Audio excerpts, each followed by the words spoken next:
આવે છે કે એકવાર જ્યારે શ્રી ગુસાઈજી પ્રભુચરણ સુદાસજીને લઈને ગોકુલ પધાર્યા અને ત્યાંથી કહ્યું કે હું તો હવે શ્રીજી દ્વાર જઈ રહ્યો છું, સુદાસ તમે ચાલો. ને ત્યારે ગોકુલનાથજી અને બધા બાળકોએ બાલકૃષ્ણદાસજીએ કહ્યું કે અમારી એવી ઈચ્છા છે કે એક દિવસ સુરદાસજી અહીંયા રહે અને રહીને આપણા શ્રી નવનીત પ્રિયાજીને પણ કીર્તન સંભળાવે અને નવનીત પ્રિયાજીના ગુણગાન કરશે તો કેવો આનંદ આવશે. શ્રી ગુસાઈજી કહ્યું ઠીક છે, જો રહેવા તૈયાર હોય તો એમને રાખી લો. સુદાસજીને કહ્યું કે જો અમારો મનોરથ એવો છે કે આપ શ્રીનાથજીના સન્મુખ તો કીર્તન નિત્ય કરો છો, પણ અમારી એવી ઈચ્છા છે કે આપ શ્રી લાલનને નવનીત પ્રિયાજીને પણ કીર્તન સંભળાવો. સુદાસજી ભલે તૈયાર થયા અને આવીને ગોકુલનાથજી ઇત્યાદિ બધા વિચાર કર્યો કે સુરદાસજીની એવી અલૌકિકતા છે અને પ્રભુની એવી કૃપા છે કે જેવા જેવા વસ્ત્ર અને શૃંગાર આપણે ધરીએ અને એવા ને એવા વર્ણન સુરદાસજી કરે છે. તો જે વસ્ત્ર અને શૃંગાર ધર્યા હોય, જે પ્રચલિત છે, જે પ્રણાલિકામાં છે, એ પદ તો બધા ઉપલબ્ધ છે, પણ એવા કોઈ અદ્ભુત શૃંગાર થાય તો કોઈ અદ્ભુત પદ આપણને સાંભળવા મળે. ગિરધરજીને વાત કરી. ગિરધરજી કે જો ભગવતીઓની પરીક્ષા ન થાય, ગોકુલનાથજી કોઈ પરીક્ષા નથી, આ તો કઈ અદ્ભુત આપણને સાંભળવા મળે, કોઈ અદ્ભુત રચના થાય, કોઈ અલૌકિક વસ્તુ યા અલૌકિક કૃતિ પ્રગટ થાય એના માટે. બોલે ઠીક છે. અને ત્યારે જ્યારે દર્શન ખોલવાના હતા એનાથી પહેલા નવનીત પ્રિયાજીને આજે કઈ અદ્ભુત શૃંગાર કર્યા. આજે ઠાકોરજીને કોઈ વસ્ત્ર જ ન ધરાયા, ખાલી મોતીની માળા અને મોતીના જ શૃંગાર કર્યા અને મોતીના શૃંગાર કર્યા અને જ્યાં દર્શન ખોલ્યા અને કહું આવો સુરદાસ દર્શન કરો ઓર પદ ગાઓ. અને જ્યારે સુરદાસજીએ જોયું આજે તો ઠાકોરજી કોઈ વસ્ત્ર જ નથી ધર્યા, સુરદાસજી કહે આજે કોઈ અદ્ભુત લીલા પ્રભુ કરી રહ્યા છે, અદ્ભુત દર્શન કરાયા છે, તો આજે પદ પણ કંઈક અદ્ભુત હોવું જોઈએ. અને આજે જ્યારે પદ ગાવા માટે તૈયાર થયા અને ગોકુલનાથજી કહે છે સુરદાસજી આપ ગાઓ ઓર દર્શન કરો ઓર ગાઓ.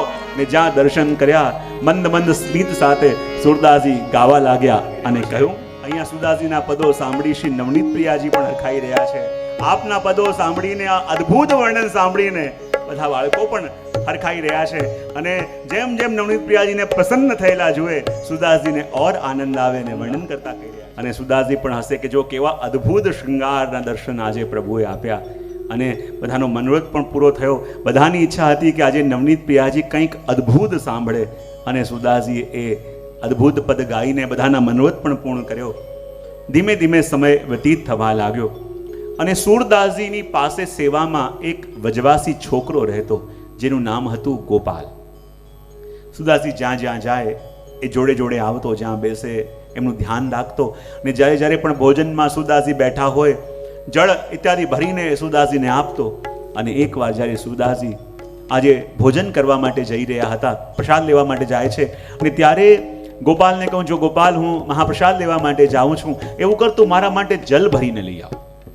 બોલે ઠીક છે આપ બિરાજો, હું હમણાં આવું છું. સુરદાસજી તો મહાપ્રસાદની પાતલ લેવા માટે બિરાજ્યા અને અહીંયા ગોપાલ ચાલતો ચાલતો ગોબર લેવા માટે ગયો અને ત્યાં બે વૈષ્ણવ મળ્યા. એમની સાથે વાતે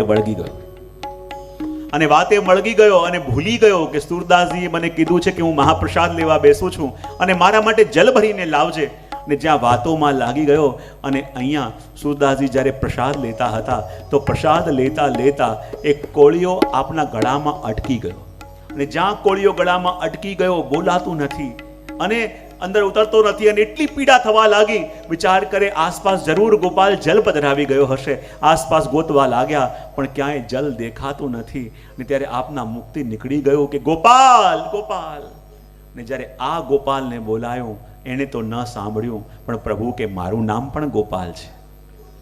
અને આ ગોપાલ તો ક્યાંક વાતોમાં લાગેલો હતો પણ જ્યારે સુરદાસજીને પીડા થઈ અને આપણા પ્રભુથી સહન ન થયું કે સુરદાસજીના ગળામાં કોળિયો અટકી ગયો છે, જલ ગોતી રહ્યા છે, શું કરું? અને શ્રીનાથજીને કઈ યાદ ન આવ્યું તો પોતાની પાસે રહેલી સોનાની ઝારી લઈને ભાગ્યા અને ભાગીને સુરદાસજીની પાસે સોનાની ઝારી પધરાવી દીધી. અને જ્યારે સુરદાસજી હાથ આમ કરતા કરતા ઝારી હાથમાં આવી, વિચાર કર્યો ગોપાલ પધરાવી ગયો હશે. અને જાળીથી જલ જ્યારે લીધું ત્યારે ટાઢક વળી, ત્યારે શાંતિ એમને થઈ. થોડી વાર થઈ અને થોડી વાર થયા પછી પેલો વજવાસી ગોપાલ આવ્યો અને કહેવા લાગ્યો અરે સુરદાસજી મને યાદ જ ન રહ્યું, આપે કીધું હતું કે મારા માટે જલ ભરીને લાવ, પણ વૈષ્ણવ મળ્યા અને હું વાતોમાં લાગી ગયો અને આપના માટે જલ લાવવાનું રહી ગયું. સુરદાસજી કહે શું વાત કરે છે, તું જલ લઈને નથી આવ્યો? બોલે ના, મેં તને ગાંઠો પાડ્યો હતો ગોપાલ કહીને, અને તું ભાગતો ભાગતો આવ્યો એ જ વખતે અને મારી પાસે જલ પધરાવીને ગયો. એ કહે હું તો ત્યાં વાતોમાં વૈષ્ણવ સાથે હતો, તો આપની પાસે કોણ આવ્યું? એ કહે જલ્દી જલ્દી ગોતો કે જે ઝારી જે કઈ છે, ક્યાં કે સોનાની ઝારી તો નથી. અને જ્યાં આસપાસ જઈને જોયું તો ખરેખર એ સોનાની ઝારી હતી. અને સુરદાસ કહે કે જો આજે મારા કારણે મારા શ્રીજીને શ્રમ લેવો પડ્યો. જ્યારે મેં પોકાર્યો ગોપાલને તો તે તો ન સાંભળ્યું, પણ મારા શ્રીજી સાંભળીને દોડતા દોડતા આવી ગયા અને આવીને પોતાની ઝારીજી પધરાવી ગયા. કારણ કે આ પ્રભુનો સ્વભાવ છે. જ્યારે જ્યારે પણ જીવ એકવાર સમર્પિત હોય ને, જ્યારે જીવ પ્રભુના ચરણે સંપૂર્ણ પોતાને સોંપી દે, પછી એને કોઈ ચિંતા કરવી ન પડે, એની ચિંતા પ્રભુ કરે. આ પ્રભુ આપણી ચિંતા કરતા કેમ નથી કે હજી બધું સોંપ્યું? તો જે આપણે આપણી પાસે રાખ્યું છે એની ચિંતા આપણે કરવી પડે, અને જે એને સોંપ્યું છે એની ચિંતા એ કરે.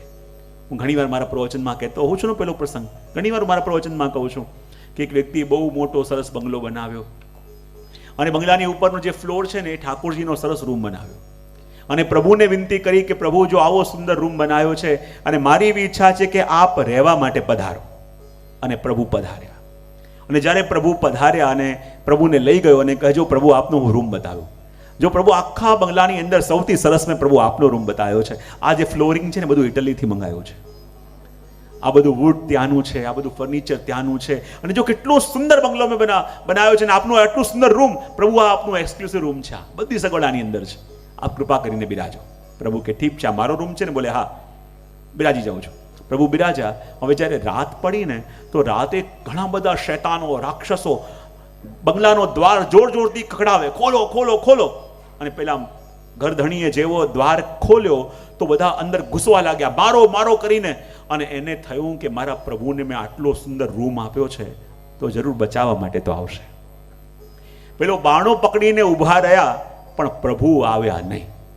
હવે એને થોડો ગુસ્સો પણ થયો કે આટલો સુંદર રૂમ બનાવ્યો, એટલો સુંદર રૂમ પ્રભુને આપ્યો, અને પ્રભુ મને બચાવવા માટે પણ ન આવ્યા. મને તો એમ કે પ્રભુને અહીંયા પધરાયા છે તો મારી રક્ષા કરશે, પણ કેમ નહીં આવ્યા હોય? વિચાર કર્યો આજે પહેલો દિવસ છે, આજે જ પધાર્યા છે, ખબર નહીં ગોલોક ધામથી આવ્યા હોય કે વૈકુંઠથી આવ્યા હોય, જેટ લેગ હોય કદાચ, ત્યાંનું ટાઈમ ડિફરન્સ ને અહીંયાનું ટાઈમ ખબર નહીં શું ચાલતું હોય, બેબી એટલે નિંદર નહીં ઉડી હોય. હવે બીજો દિવસ થયો ને બીજા દિવસે પણ બધા રાત્રિ થઈ અને શૈતાન લોકો જોર જોરથી બાણું ખખડાવવા લાગ્યા, ખોલો ખોલો ખોલો. અને પેલો ઘરધણી બાણું પકડીને ઊભો રહે, એને ખાતરી હતી કે આજે તો પ્રભુ આવશે. બીજા દિવસે પણ પેલો મારો મારો કરીને બહાર શૈતાનોની ભીડ છે, પણ આ દ્વાર પકડીને આખી રાત બેઠો રહ્યો, પ્રતીક્ષા કરતો રહ્યો કે હવે પ્રભુ બચાવવા આવશે, હવે આવશે, પણ પ્રભુ ન આવ્યા. હવે બીજે દિવસે એને કંઈક ગડબડ લાગી, પોતે પ્રભુના રૂમમાં આવ્યો અને બધું આમ જોવા લાગ્યો. પ્રભુ કે શું જુએ છે? બોલે વિચાર કરું છું કે આ સેન્ટલી રૂમ બનાવ્યો છે તો બહારનો અવાજ આવતો હશે કે નહીં આવતો હોય. એને લાગ્યું કે આ સેન્ટલી એર કન્ડિશનનો રૂમ રાખ્યો છે તો કદાચ બહાર બધા બારણું ખખડાવતા હોય, અવાજ નહીં આવતો હોય, તો ચૂપચાપ આવ્યો અને એક બારી ખોલી ગયો કે આજે રાત્રે પેલા આવે ને તો અવાજ આવે પ્રભુને. અને ત્રીજી રાત્રિ પણ બધા શૈતાનો આવ્યા અને આવીને જોર જોરથી બારણું ખખડાવે છે અને કહે છે બારણું ખોલો, બારણું ખોલો. અને આજે તો એને ખાતરી છે કે ચોક્કસ અવાજ ઉપર જાય છે. આજે બારણું બારી બરાબર ઉપર ખોલીને આવ્યો છું અને આજે અવાજ આવતો હશે તો આજે તો પ્રભુ આવવા જ જોઈએ. અને આખી રાત્રિ એ બાણું પકડીને બેઠો રહ્યો પણ પ્રભુ આવ્યા નહીં. અને હવે એને ચડ્યો ગુસ્સો અને સવારના સમયમાં સીધો પ્રભુની પાસે ગયો અને જઈને કહે કે પ્રભુ મને એક વસ્તુ બતાવો કે આટલો સરસ રૂમ આપ્યો છે પણ એમાં આપ રાતે ડિસ્ટર્બ તો થતા નથી ને? કોઈ આપને અવાજ તો આવતો નથી ને? પ્રભુ કે આજે નહીં 3 દિવસથી આવે છે. કે ઘણા બધા પેલા શૈતાનો આવે છે અને કહે છે કે બાણું ખોલો, બાણું ખોલો, અમે મારીશું મારીશું. અને એને લાગ્યું કે પ્રભુ મને તો એમ કે આપને સંભળાવતું નહીં હોય એટલે આ બચાવવા આવતા નહીં હોય, પણ આ તો ગજબ કરી, પહેલા દિવસથી સાંભળે છે. અને પહેલા દિવસથી સાંભળો છો તોય પ્રભુ આપ બચાવવા માટે આવ્યા કેમ નહીં? આટલો સુંદર આપને રૂમ આપ્યો અને મને તો એમ આશા હતી કે મારા પર જરાક વિપત્તિ આવશે ને આપ બચાવવા માટે આવશો તો આપ પધાર્યા કેમ નહીં? પ્રભુ કે જ્યારે પહેલા દિવસે આવ્યો ને ત્યારે તે કહી દીધું કે પ્રભુ આ રૂમ આપનો એટલે રૂમ મારો અને બંગલો તારો. તો જે મને સોંપ્યું હતું હું એ સાચવીને બેઠો હતો અને જે તારી પાસે રાખ્યું છે એની જવાબદારી તારી. ત્યારે એને લાગ્યું કે આ ક્યાંક ગડબડ થઈ ગઈ છે અને હાથ જોડીને એણે વિનંતી કરી કે પ્રભુ આ ખાલી રૂમ નહીં, આ મારું ઘર પણ આપનું, મારો પરિવાર પણ આપનો, મારો આખું વ્યવસાય બધું આપનું અને હું પણ આપનો. ને જ્યારે આ વિનંતી એણે આજે કરી અને આજે રાત્રે જ્યારે પેલા શૈતાન આવ્યા અને જ્યાં બાણું ખખડાવવા લાગ્યા ત્યાં સામે એકદમ વીજળીનો ચમકારો થયો અને પ્રભુ સુદર્શન ચક્ર લઈને આવ્યા અને એમને જોઈને બધા શૈતાનો ત્યાંથી ડરીને ભાગ્યા. અને ત્યારે એને લાગ્યું કે જ્યારે સર્વસ્વ સોંપ્યું ત્યારે પ્રભુ પધાર્યા. કે જે વસ્તુ પ્રભુને સોંપી નથી પાછું એ વસ્તુ માટે બ્લેમ પણ એમને કરીએ છીએ. જે વસ્તુ પ્રભુને સોંપી નથી એ બગડે કે ડિસ્ટર્બ થાય તો પણ આપણે બ્લેમ કોને કરીએ છીએ? પ્રભુ કહે છે કે ફરિયાદો મને કરો છો, પણ ફરિયાદ કરતા પહેલા જે વસ્તુની ફરિયાદ કરો છો એ મને સોંપી છે ખરા? મને સોંપી હોય તો મારું આધિપત્ય એની ઉપર ચાલે. જે વસ્તુ સોંપી નથી તો એની ઉપર મારું આધિપત્ય કેમ ચાલે? એ વાત ત્યાં પ્રભુએ સાદી કરી. અને એ જ રીતે જ્યારે સુરદાસજી સમર્પિત છે તો પ્રભુ ભાગી ભાગીને એમની રક્ષા કરવા માટે, ભાગી ભાગીને એમના કાર્ય સિદ્ધ કરવા માટે પધારે છે, કારણ કે સંપૂર્ણ સમર્પિત થયા છે.